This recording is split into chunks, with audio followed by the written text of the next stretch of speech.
All right, good to see everybody. Love our Tuesday morning. So good to see you. Hi, Amy. Awesome. Mark, good to see you. Can't hear you. Got any It great doesn't. drone stories? Not this week. Not this week. All right. Good to see Isaiah, although I only see your screen. I'm going to call you out there. There you go. He and I have been having some conversations. He's got some great drone stuff happening. Super excited for him. Anybody got any great drone stories to kick our Tuesday morning off? You're welcome to share. All right. Nobody. I could call out some people because I know you really do. All right. Isaiah. Hey, I'm Isaiah, everybody. November 7th, 8th, and 9th, we'll be having our second annual drone meetup. We had our first one last November, and it was a great time. I think we had close to 100 people show up.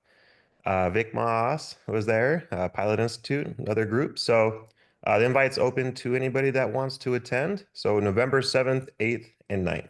We'll be putting out flyers, information here soon, be promoting that probably the next couple of weeks or so. And the location and the event is? So Las Vegas, it's going to be in the Henderson area. So it's, like I said, 3-day event. The first night, it's just a networking. We get together it's called Parkway Tavern. Get food, drinks, just hang out. The second day, we'll have a classroom environment, giveaways, and then we'll actually go out to a local park where law enforcement, I'm a firefighter for Las Vegas as well. So fire agencies, Red Rock Search and Rescue, just different groups come together and we actually fly. The third day, we will have excursions where people have the opportunity to go to different areas throughout Vegas and just have it's overall a great time. So Wow. I heard it was so fun last time. I heard it was really good. yeah, it was a blast. It was an absolute great time. So sorry about my background here. Let me see. There it is. Oh, I like the first one. We're seeing double. Yeah, sorry. I've got a quick talking. Desi, I've got a quick product announcement from All HD0. right. Let's So hear. my friends from HD0, two things, I guess. One is a personnel announcement. Ryan Quillette, who's been working with HD0 for a number of years, is now the president of Divimath USA. So this is great. And HD0, if you're really a geek like me, you understand that they do their own ASIC design, application-specific integrated circuits. So the HD0 FPV goggles have an HD or Divimath chip inside them. So like in excess of $10 million of investment to make this thing work. So the product announcement is HD0 has just announced a very capable box goggle for a price of $299. So this is a big deal in the FPV space in that it lowers the price of entry and with a superb product. The HD0 products I'm a huge fan, and they tout low consistent latency, which is why almost all racers are migrating to HD0. So Awesome. good stuff from HD0. Nice. Thank you for sharing that, Dave. Do you have a link that we could put into our chat? I do. Awesome. All right. So that is what we are all about. We are all about networking, making that connection to everyone into the industry. And so take this opportunity to put your information into our chat. Let us know how you're using your skill sets in the industry, because I know some people are not flying drones. They're working in administrative positions and such. So let us know who you are. Put the information in the chat.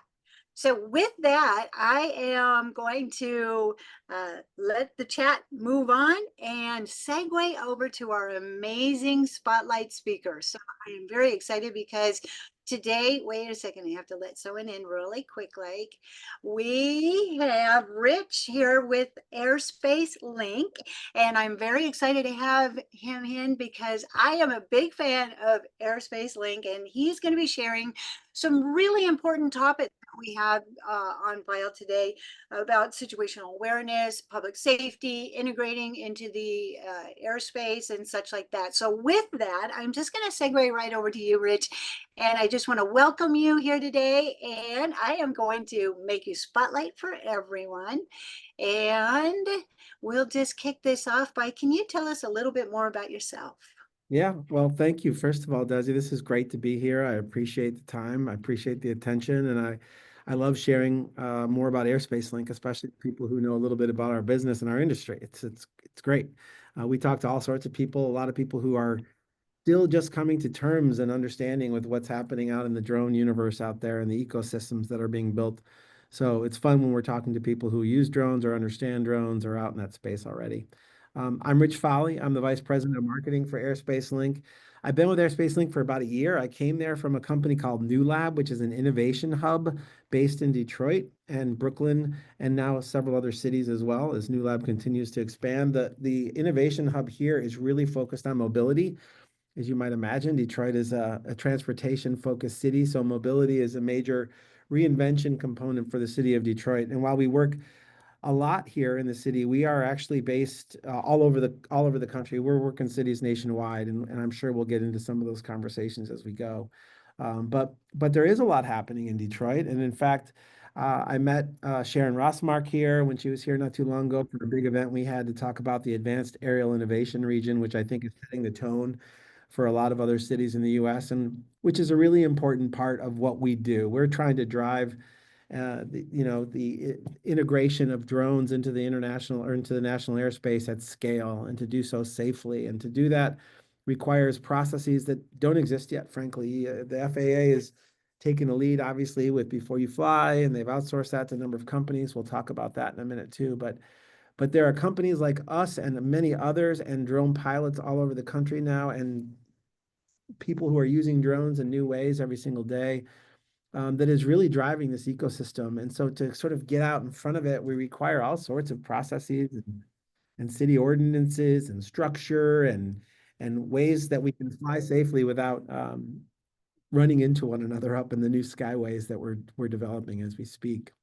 So it's an exciting time to be in our business, Desi, and it's an exciting time to be talking to you all today. It is exciting. I love seeing the future and how it's unfolding. I know we need that infrastructure, and it's exciting to see what you are doing in the industry as well.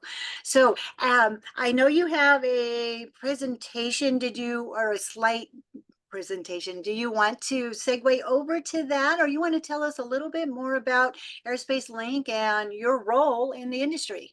Yeah, let me first explain a little bit about Airspace Link, and then I'll pull up some information because I think it'll affect every pilot in the United States as we go further, as more and more happens, especially as we get into BVLOS and Part 108, which is on the horizon, the visible horizon now. But Airspace Link is a drone airspace management company. We provide digital infrastructure that's necessary to support the integration of drones into the national airspace. It's essentially, there was a point where we were building freeways and we were building railroads, and now we're building skyways that can allow for a lot more transportation opportunities in the skies. And you're going to start to see, as that starts to come into play, so much more in terms of logistics and inspection and delivery of goods, services, and eventually people in the skies as well, which is very exciting in that sort of drone airspace, that 400 feet and below airspace. We develop platforms that help connect drone operators, enterprise users, meaning companies and organizations, as well as local communities, and we work together with the FAA. As some of you may know, Airspace Link's AirHub Portal app is one of the 5 applications that the FAA has approved for Before You Fly services, before you fly in controlled airspace, to check your airspace, to understand safety restrictions, temporary flight restrictions. There's several others that do it. I think, of course, we're the best and would recommend you all download our app and try it, and if you're not already using it. We have users who are individual pilots. We have users who are city organizations. I'll explain how that works in a little bit.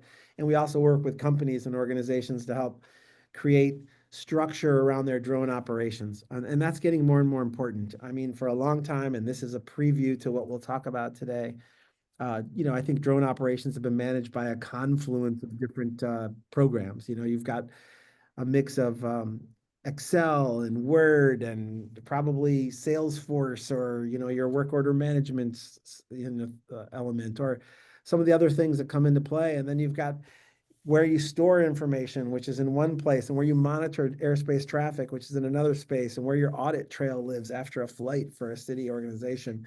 All that's been in a variety of different places. There's no single repository or process or single pane of glass common system to operate that on. That's Airspace Link. That's what we do.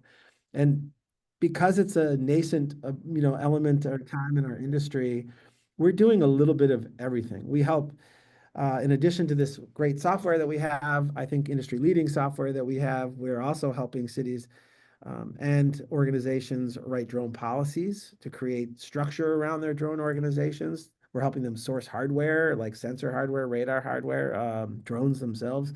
We're doing everything. We're writing grants for our cities, so helping them find federal and state dollars so that they can begin piloting projects in their communities. And then we sort of work as just a hand-holding agent on behalf of the cities that come into the fray and work with us, so that we're walking them through. Here's what the framework, here's what your structure looks like, here's where we're going, here's what you need right now to get started, do some of the things that you're already doing or that you want to do next. And here's where this will ultimately go and how you can start to manage them. And it gets into everything, Desi. What's amazing about it is that, we're doing, cities have, and I guess I'm jumping in ahead a little bit, but cities are not always certain, where to start. Everything above a blade of grass has not been the city's priority for the entirety of their lives. That's not something that they've had to care about. The FAA is responsible for everything in the sky. And so cities are now recognizing that there are drones flying above their city that they want to know more about, or in terms of ensuring the safety of their citizenry. There are also people who are flying sometimes illegally in their cities, so people need to understand the rules and requirements about like flying. There's people who are just nervous about drones. You have people in cities who are nervous about surveillance or privacy concerns, which are legitimate and something that we all need to be aware of as pilots. And so we work with the pilot community as well to help them understand the restrictions and the rules around where they can fly and how they can do so safely and at what heights. Um, and then, we just work in every single way. We present in front of city councils. We walk people through the process. We help guide them in a way that opens up the airspace to more and more drone operators safely and at scale. That's the sort of baseline of Airspace Link. Fantastic, fantastic. It's exciting how you're reaching out into the community and helping to grow it and make it a better community and having that collaboration. Would you like to share your presentation? I I will. know we can actually talk a lot more about some of the things that Airspace Link is doing. Absolutely. Let me just pull it up so Okay. everybody understands. And this is, I think, of interest. It's funny, I have many, many people that are in my universe and my world that fly drones, and they do so happily and have done so in many cases for years. And it's been a little bit of a Wild West scenario for them, which has been obviously for my photographer friends and my recreational pilots, wonderful. There's no rules or regulations. They pretty much have just determined that they can fly everywhere. And I think that that's been the way that people fly drones for a while. But I think as we get more and more drones in the sky, obviously it's important that every drone pilot understands where they can and cannot fly, and when they're flying in a location, how high they can fly, and where they cannot fly because of temporary flight restrictions and the like. So more and more you're seeing pilots understand the rules and regulations are here. We have RF sensors now on drones, or you're supposed to have one in order to fly, and that allows essentially people on the ground to understand what drone is up there, who's flying it. We don't know your name or where you live, but obviously that license plate is the sort of way that people can sort of track down. So more and more people are recognizing how to fly safely and how to fly with other pilots in the sky, and also to sort of respect restricted airspace for helicopters and other aircraft, airplanes, et cetera, so that we're flying safely. And there have been situations, as many of you probably know, where drones have not always done that. And we've had situations out in LA recently during the fires. One of the two water scooper planes that was flying to help douse some of the fires was actually ran into a drone in Los Angeles and took out that very important plane. for several days. And that's not something that we want in the drone community. We want to fly safely. We want to make sure that we're understanding where we can and cannot fly when we have temporary flight restrictions, et cetera. We've also seen people flying over stadiums on the regular now. We've seen people flying over outdoor concerts. We're starting to see people fly over parade routes, things that they shouldn't be doing, and that they may not know they shouldn't be doing. So we're in this amazing educational moment right now as more and more pilots hit the skies. And so our app is the way that any pilot, it's a free app to use if you're a recreational pilot and you don't have any other sort of corporate uses. Anybody can download it. It's a web app. You can download it as a Google Play or as a on the App Store as well, the Apple App Store.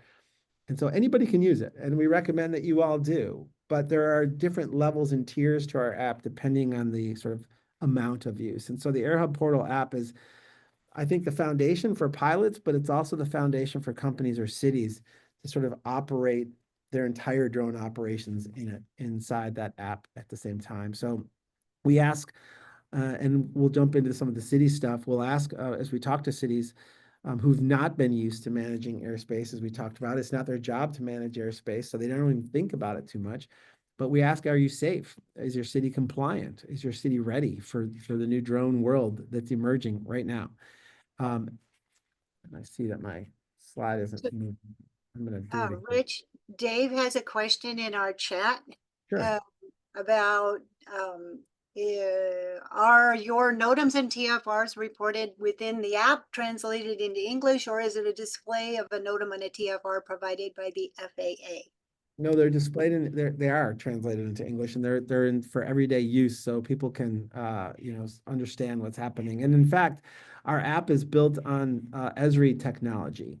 So we're the only one of the 5 that uses Esri's geospatial technology. So our sort of information that you see is also real time, meaning if there's a crane that's in the street because there's construction happening in this town, in the city that you fly in, and it's new, it's there today, it wasn't there yesterday.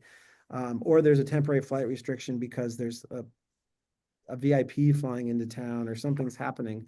That is in real time on the app as well. So you get the latest, greatest information about what's happening around you, including any local TFRs. The cities that we work with incorporate their own TFRs, which may not be the same as other cities, obviously, so that they can create their own rules and communicate to local city pilots.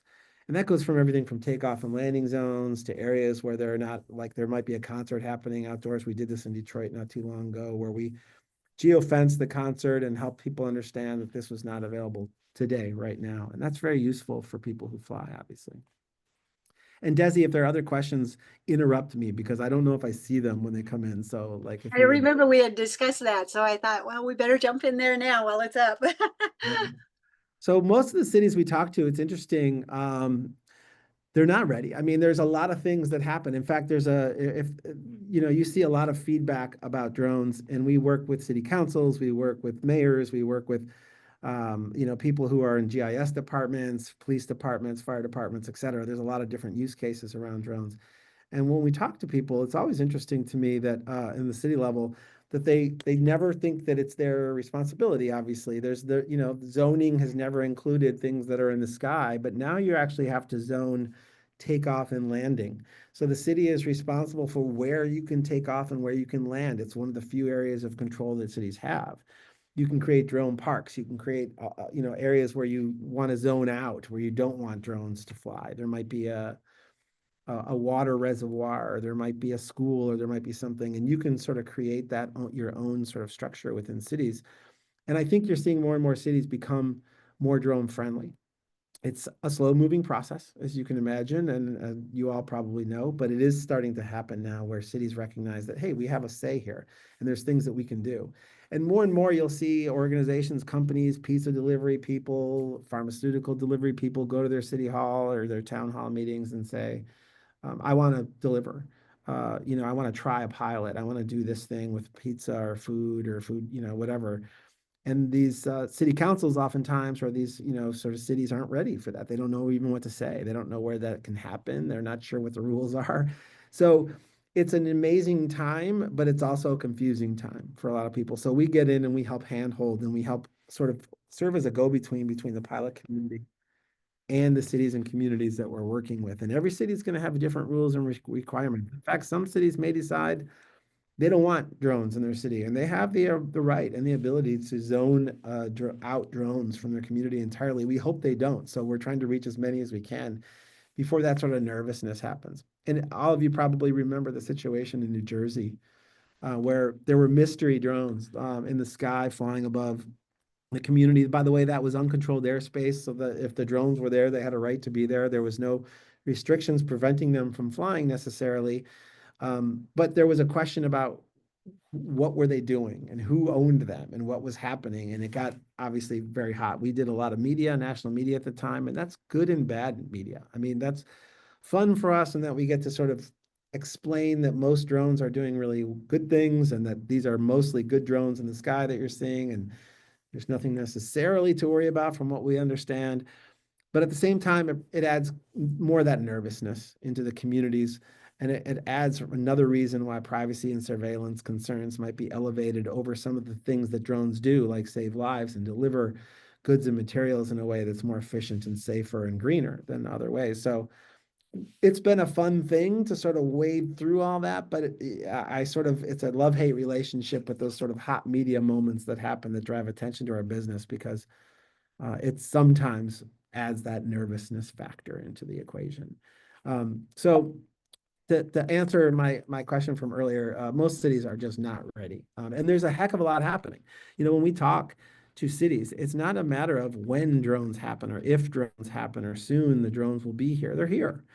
Police are using drones aggressively for drones as first responders. You're seeing them as sort of and oftentimes in the cities we work with, at least, they're the furthest out. You know, and in some cases they're operating in a rogue fashion even, you know, and that's kind of ironic, but they understand the life-saving value, the speed of drones to get to a site, to understand the situation they're about to get into, to get on site to an accident.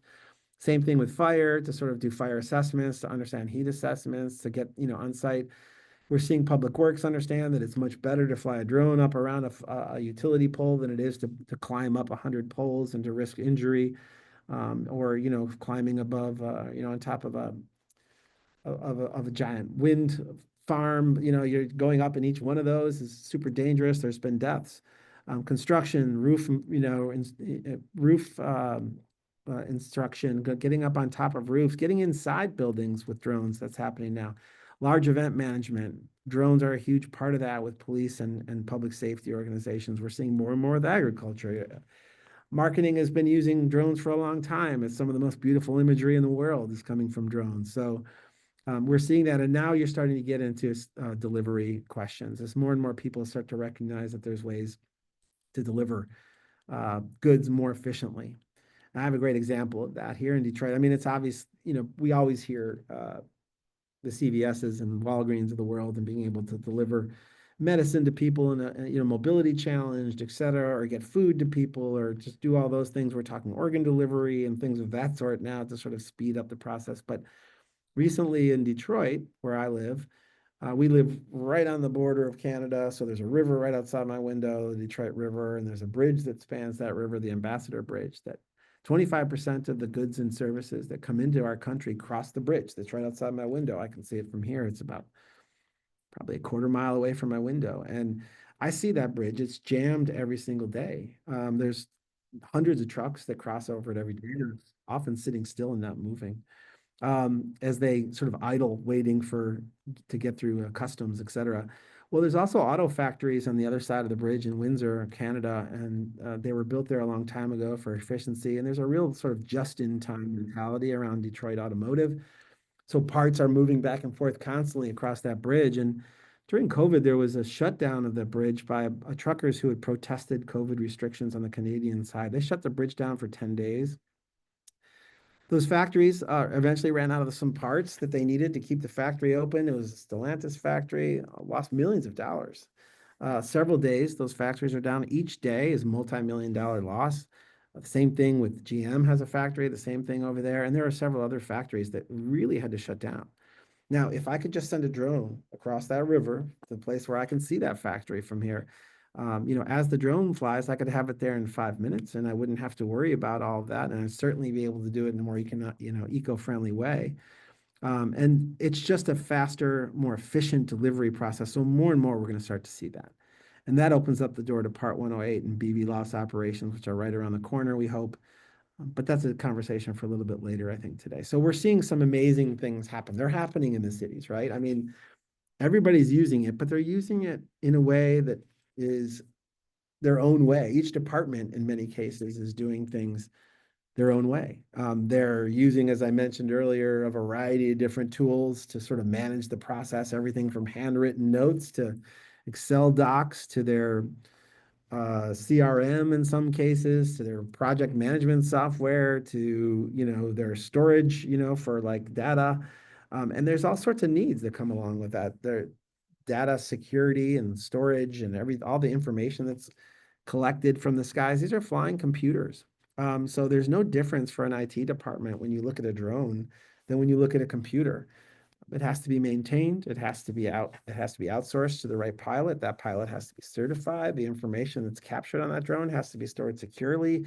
There needs to be an audit trail. All these things have to happen for a city to be able to manage their drone operations in a really coherent fashion. And I will tell you that is not yet happening. I mean, it's still very catch as catch can. It's like the process is, and there's not a real understanding that it's missing. So what happened for a company like Airspace Link, an interesting conundrum for us is that we were ahead of the marketplace. So we're selling this amazing thing, but we go in and we have to tell people this problem they have, and then they don't see the problem yet because they're not pilots, and they know the police use drones and that's their thing. They don't have to necessarily even worry about it. So we open their eyes a little bit and have to do some education in terms of our communication with them before they're even interested in anything we have. And then they're like, holy smokes, I got a problem here. I didn't realize. I'm sitting here, the information that's being gathered, I have no idea. It's sitting probably on someone's computer. I don't know who that pilot is that was flying. Are they even certified? Do they have their Part 107? Are they city employee? Am I liable? Where's that data being stored? Are they flying legally? Are they flying outside of flight restrictions? Did they get approvals properly? What are they doing? What are the drones they're using? How is that drone sourced to them? Is that drone in good shape? Has it been serviced recently? Is the battery okay on that drone? There's so many things that happen with a drone that isn't being tracked like most cities would track, like this computer in my lab. And it's just not happening yet. So we go in and have to sort of open some eyes, and that is an educational process. So when you're ahead of the market like that, it can be challenging. But I think what we're seeing is more and more communities are coming in saying, I just realized I got a huge problem. I got 3 departments using drones. I have no idea what they're doing. I have no visibility on anything they've gathered. I don't know where they're storing it. How can you help me create that process? And that's what our system does. We're that common system. We're that single pane of glass. We're the ERP, so to speak. We're the NetSuite by Oracle of drone operations for cities. And we work all the way down at the pilot level, all the way up to, city, county, even federal level. We're working with military installations. We're working with, federal ground and land as well. So there's a lot that has to happen for drone operations to really take off at scale. And then it can't just one last thing. And then I know I'm yakking here, but one last thing is like each city has their sort of own rules. Those borders for a city that matter a lot on the ground are quite different up in the sky, obviously. So thinking about your neighbors is a different organization. You really need to think about skyways in terms of county-wide or region-wide. And so it requires collaboration that we haven't seen yet at a city level so that people can start to leverage the maximum value of what drones can do in our communities to help and become more efficient. And that's where we are. And I will tell you that I feel like I'm in an incredibly exciting moment in history at the moment. I mean, we remember when we talk about when that rail line was built that connected the West Coast and the East Coast. Still to this day, the Golden Spike. We talk about the freeway system that was built in the 1950s, and we're going to talk about the skyways that exact same way. And that's where we are. So I feel like I jumped on board Airspace Link at this really pivotal moment in logistics and drone, history. And I think it's going to be fun. It is truly a pivotal time in life, really is. We are making history at this time, and it is very exciting. We're paving that path forward. So I would like to circle over to our chat before we move on, because there was a little bit of conversation going on over here. Okay. And so we're going to back up a little bit because there was a question in our chat about the app and if it had FRIA locations on it identified. I'm sorry, what locations? The FRIA zones? Yeah, no, I don't know that it does. I'd have to check on that, to be honest. I don't think currently. Though we have a team of developers that are constantly adding new things. And the people that we're sending out an email newsletter today, in fact, to our users. We have about 100 and some thousand users at this point nationwide, adding about 100 a day. And so we get a ton of feedback, as you can imagine, from our pilot community who are looking for new features and functions. We also get that from some of our enterprise users. So yeah, I'll take a look at that. There, see, that's what we're collaborating right here. So I do want to make a really quick mention that some of the questions do come in from other social media platforms. We don't get to see them all the time. They're trying to be forwarded to me, but we will definitely circle back in an email and address the questions in that form. I have another one here that I'm not sure if it's a question or how to really word this. Do special districts that lack zoning authority have the right to exclude drones? I think that's a general drone question. This is relating to the critical infrastructure protection. So following up with how you're identifying these areas, does the app identify the areas? Yeah, I want to show you a little bit. I'm going to go to the app right now, and I just want to sort of show you sort of how the operations works and how you create operations. I'm sitting in Detroit right now. And I'm looking at this, and you can go to any city and you can sort of figure out your operations. You can see other drones that are in the sky, and then you can go and create sort of where you want to fly. And then when you go in, and by the way, to get to this, just type in AirHub portal, Airspace link. It'll bring you right to it. It's a web app, but as I mentioned earlier, it can be downloaded on Google Play Store. It can be downloaded on the App Store as well. And you can go in there and set up your operation. And as one of the 4 before you fly operators too, you can check your pre-flight safety checks, do all the information, everything that's coming from that. All your LAMP authorizations happen in here as well. You can go to any city, and you can sort of just see where you are. So let's look at Los Angeles really quick. And you can go in and sort of, somehow I seem to be in India right now. Let's see. Wouldn't that be fun if there was a bug in our thing that sent you to India from That would be Murphy. Right? So as you can see, you'll be able to see where you have flight restrictions, and like any of the apps, but I think ours, like even more so, you'll see how high you can fly, where you can fly. And the cool thing about our app too is you can set in like sort of your flight parameters. If you say, I don't want to fly over population densities of this number. I don't want to fly over reservoirs. I'd rather fly over rail lines if they're there. I don't want to fly over schools. You can enter all that information in, and it sort of saves your profile. And then when you go to figure out your flight path, it'll take all that data in, and then you can weight it differently. And then it'll allow you to sort of fly to your very specific requirements. It might be a company requirement. It might be a personal choice. And if you say, I only want to fly 150 feet, or I want to fly 250 feet, it'll find a path for you from A to Z that allows you to enter in all that data. And then it'll fly on that. It'll give you a path that takes in consideration all the data that you've set in as your base. So I love that. And I think that it's one of the things that sort of differentiates us as well. And I see that there's, obviously a lot of new tools that we're adding in every day. So if there's things that we don't have, we always appreciate hearing from our pilots who are looking for new features too. Fantastic. I love that. So I made a note in there. Hopefully that was answering the question, and the app is just fabulous.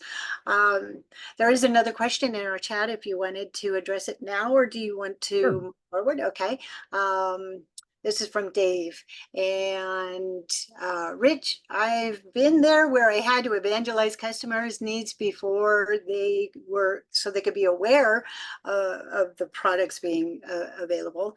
And then what are the highlights of your marketing plan to do this and educate and evangelize ahead of normal sales? I love that educational aspect of it. Yeah, it's a very important part of anybody who's in drone marketing right now is doing a lot of education, because it's a very confusing world. If you look, the FAA is still working on Part 108 and BVLOS rulemaking. We were hoping to get that before the end of the year, before the administration changed. It didn't happen in time.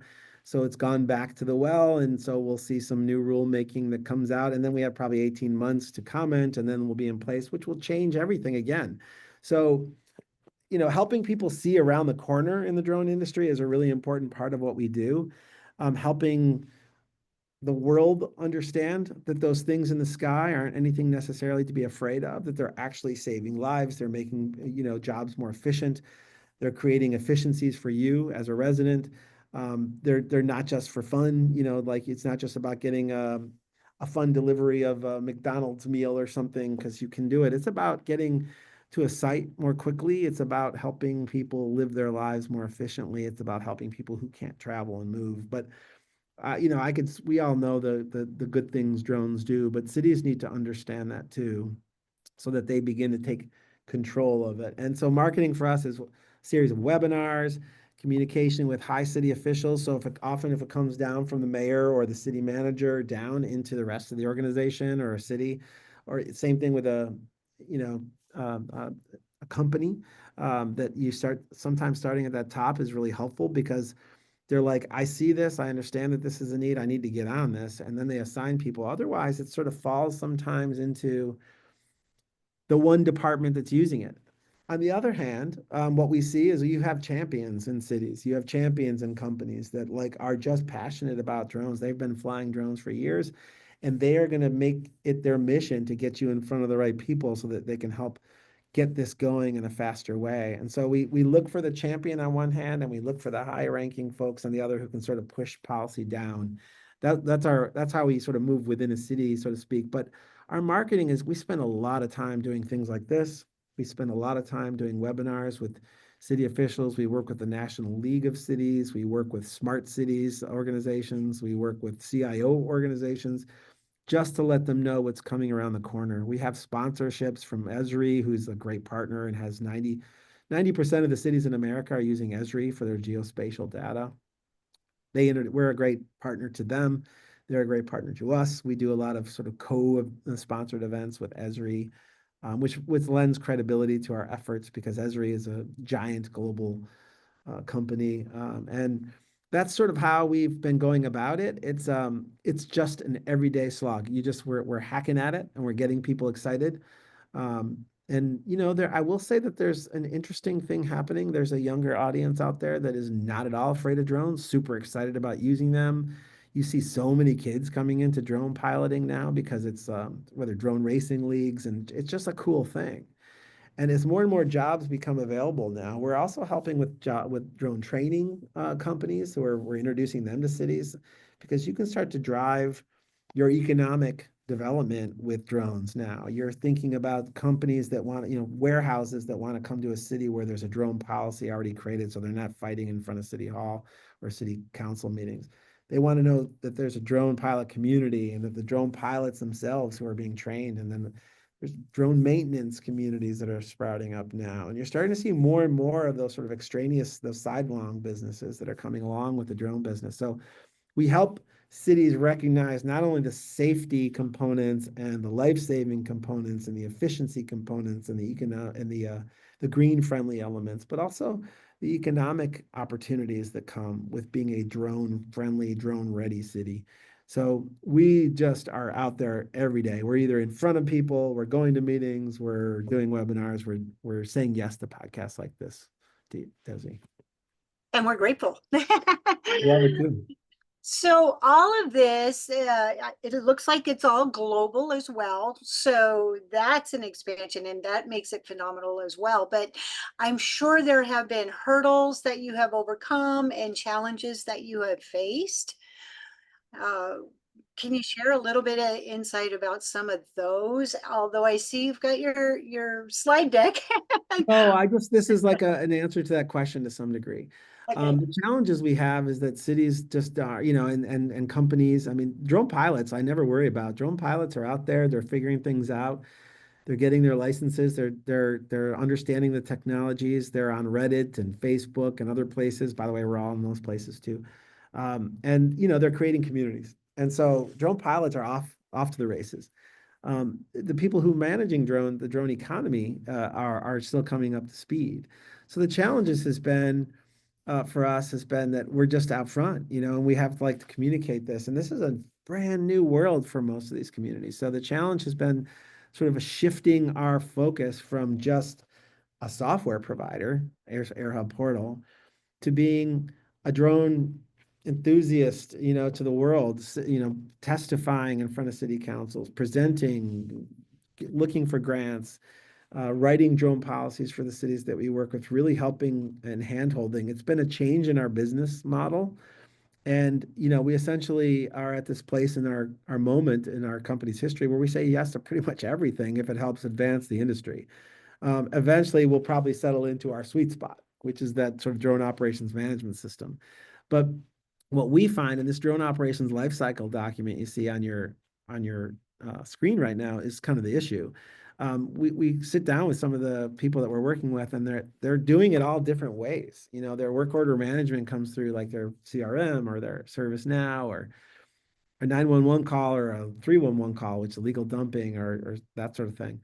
And that activates a drone to be outsourced. And that drone has to then be a resource management. Is the drone in compliance? Is the pilot in compliance? So we're working with them to create this structure, this single system. And that's relatively new too. There's a lot of individual work that has to happen to make that happen. And with crew and asset management, you might own 10 drones in a utilities department or something. The scheduling of those resources, the maintenance, the update, the upkeep, making sure your pilots are licensed, as we said, or that their certifications are up to date. Then the operations planning, making sure you have your LANC authorizations, that you're not in restricted airspace, that you're doing everything legally, and that there's an audit trail for that. So there's a checklist, pre-flight checklist that you can create, city can create in our system. So it's very specific to that city's requirements. And then thinking about post-operation, the audit trails that the CIO is so vital to. So building this has been, I think, the biggest challenge. Understanding that we're not just selling software, we're selling an entire system that needs to work with existing systems. You can't go in and say, hey, use ours and the 12 other systems that you use. Our system becomes the window that incorporates all those other elements, the radar, the sensors, the detectors, the auditing, the work order management requests. All that operates through our system. And it allows the end user, that city user, to have multiple levels of viewing. You have your pilot viewing, you have your manager viewing, and then you have your CIO level where you can see entire operations. And that's something that didn't exist. We weren't building it certainly at the beginning, but it's what's needed. And so we've had to shift into that. And we've also had to shift into playing a much more sort of aggressive educational role because it's vital to our business growing, but it's vital to the industry taking off too. There's always something holding back the drone industry, right? I mean, there's always something. It's like it's confusion, it's fear, it's lack of regulatory oversight, it's all sorts of different things that are keeping us from really getting going. It's not a lack of interest, that's for sure. All right, so we do have another question that just popped up into our chat. Before we segue over to that, you bring up a very good point about we are knee deep in it as drone pilots. We're just soaking up information wherever we can, but the higher up you go, the more removed they are. So having something in place that allows them to have structure across all the verticals is just desperately needed. And so Richard or Dave asked another question in there, and he said, are you saying you have integrated an ERP system into AirHub like SAP?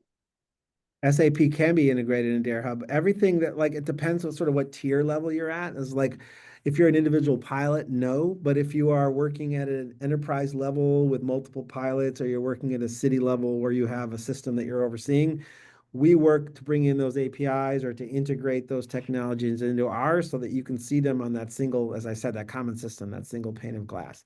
So all of that works within the system. We become that ERP, so to speak. We are the enterprise, management system there so that you can manage it all in one place instead of having to sort of bounce between programs. And that's been vital to our success, and it's been vital to where we're headed. I mean, every city needs it, every large So company. from looking at your pricing on the website, which says let's talk, and the answer you just gave, Rich, it sounds like you've got a professional services capability so that you can integrate various applications into AirHub. Did I That's read correct. that right? That's Okay, correct. Yeah. And in cool. fact, we have a lot of them already exist. In some cases, we work with them as they come on board. Mhm. And I would say, Dave, that pricing page feels a little outdated to me. We're updating it because this is such a fast-moving industry. One of the things that we're seeing is that we see a structure that's needed a base level. First, you need to be on the system. You need to have access and visibility on all of your pilots. You need to be able to manage your pilots in one place.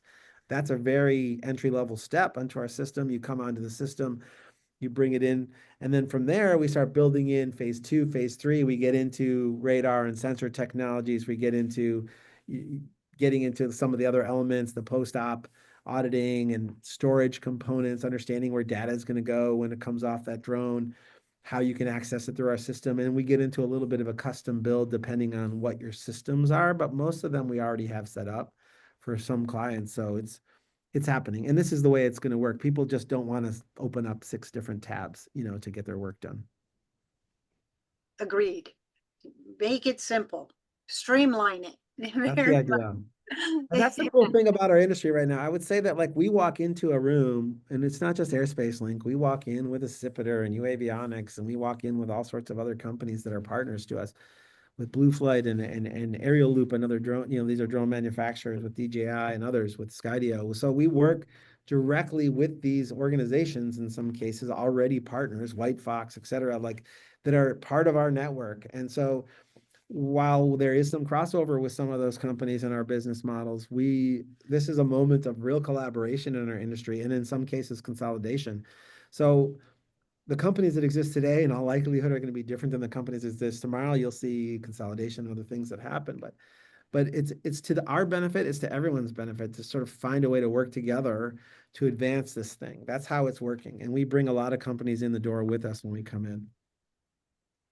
So I know we are kind of running out of time here. So I would like to just kind of find out maybe some of your insight for moving forward in the future. What do you see? How do you see it expanding? And what are some of the positive aspects of it? Are you asking me that, Desi? Or you're asking other Yes. people? Well, for me, what's a really exciting, BV loss is super exciting. We're already doing, we have a waiver here in Detroit for BV loss operations, and we've been flying remotely. It's mostly inspection stuff right now, but soon you'll see what we're creating here is with the Advanced Aerial Innovation Region in Detroit, and we're doing some work down in Dallas, Fort Worth, where everybody probably knows there's a lot of exciting things happening with drone innovation, with that key site from the FAA. But what I see happening is that more and more people, and it's happening right now, we're getting knocks on the door from television news organizations who want to leverage BV loss and want to sort of fly drones and get their morning shots of the skyline and check on traffic problems that they're seeing. We're seeing more and more companies that want to deliver. I have a donut company that knocked on our door yesterday, a pizza company, a grocery store around here. More and more that are, once you kind of put it out there that it's available, everybody starts to want to use it. We're working with a large hospital organization here to do blood. They do blood work, and it's on a large campus, and it's going to be moving from one part of the campus to the other side of the campus for more rapid testing. We're starting to see they want to start working with organ delivery with drones. I mean, you're starting to see, you put it out there, and everybody wants to use it. We're already working with a lot of utility companies, obviously, who are using drones almost exclusively for inspection now. So much construction that's happening in some of these cities. We saw right now what's happening in LA is crazy, that you'd think that like, oh, they want to sort of use it for surveying fires and stuff, and that's true. But right now they've got about I don't know how many, 14,000 acres or something of burned homes. That's is this tragedy that's happened there. And the insurance estimators are unable to get to those houses, and they're sending drones up, and there's dozens of drones in the sky above some of these homes now, causing sort of unsafe situations in LA. So we're working with LA and other cities to help kind of manage that. You're going to start to see drones being used for everything as logistics move off the ground into the skies in that sort of 0 to 400 range. I think you're going to see an absolutely transformed logistics network that happens, and that's very exciting. It is exciting, yeah, and needed, much needed as we move forward in the industry. Really quick, like I wanted to also once again say the Air Hub portal is online. I posted it into our chat, but we did have a comment come in from Instagram. And so I just wanted to let them know that it's at airspacelink.com/Air Hub portal if anybody wanted to check that out. Rich made or I did it again because he starts with Rich every time, Dave. And so reading what Dave had to say here, do you have any financial model for potential clients to show their payback timeframe? We don't have a financial model per se, not like the one I think that you're asking about. What we know is that like right now, we get knocks on the door whenever there's a problem, whenever something happened, whenever a drone situation happened, and people were like, I didn't know, like, why was that drone flying about? We had to stop this NFL game in Baltimore, or there was a concert in Detroit that had to stop with Green Day, the band, because the drone was flying, an unauthorized drone was flying. It was an authorized drone, but they were flying illegally above the concert. You're seeing things that happen that sort of get people knocking on the door to say, like, we got to figure this out. And that opens the door to this larger conversation that we have about a drone operations management system Mhm.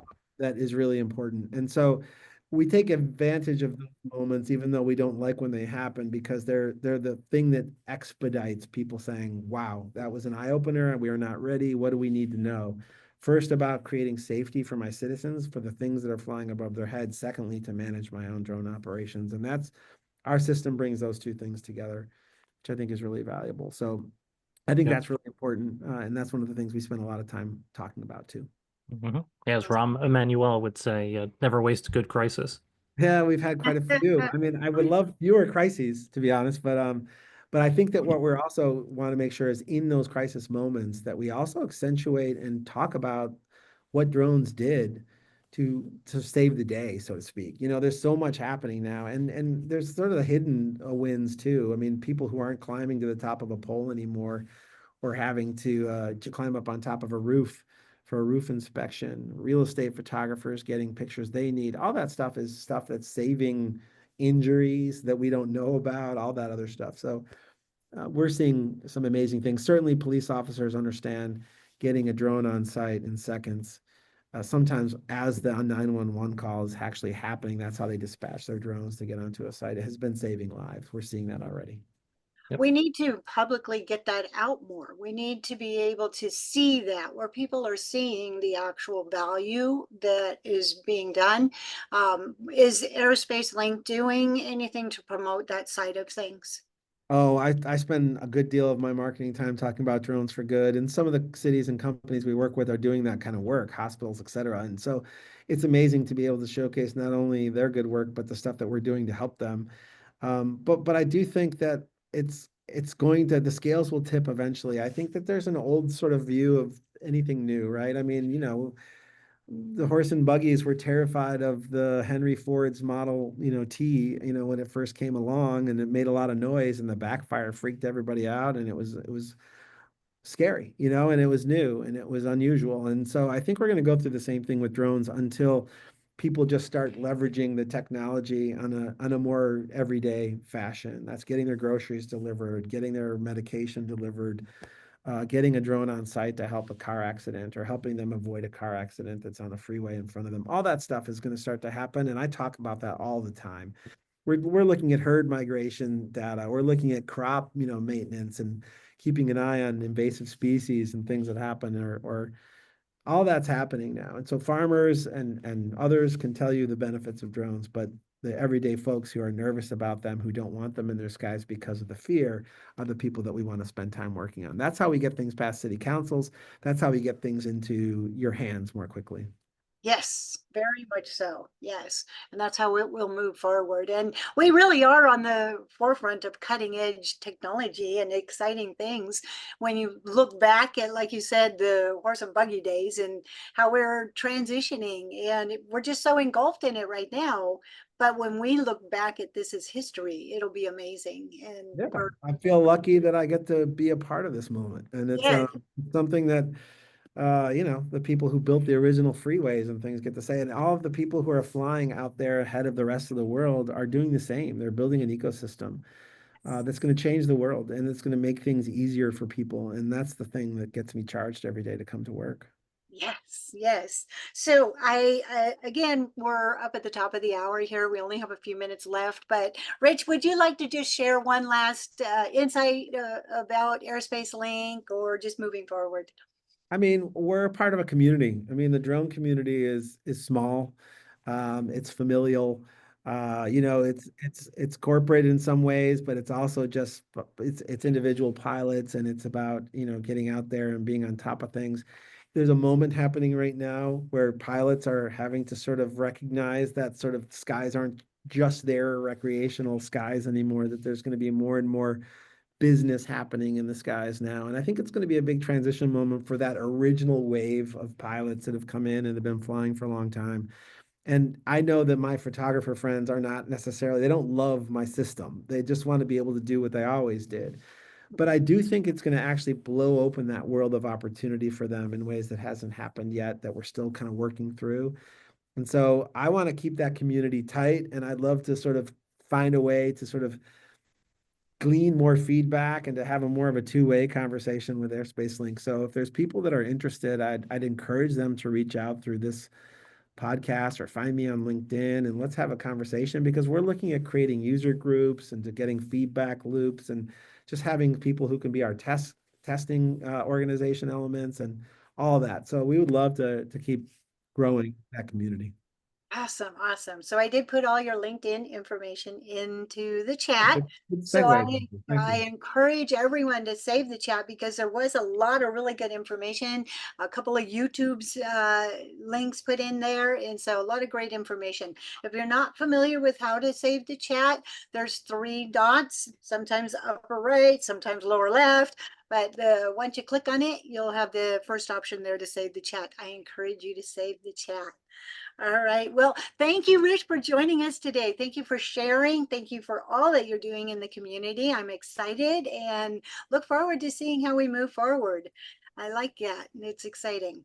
Yeah, I appreciate the invite, and I look forward to staying in touch with this group and hopefully tapping into more of your events too. Thanks so much, Deb.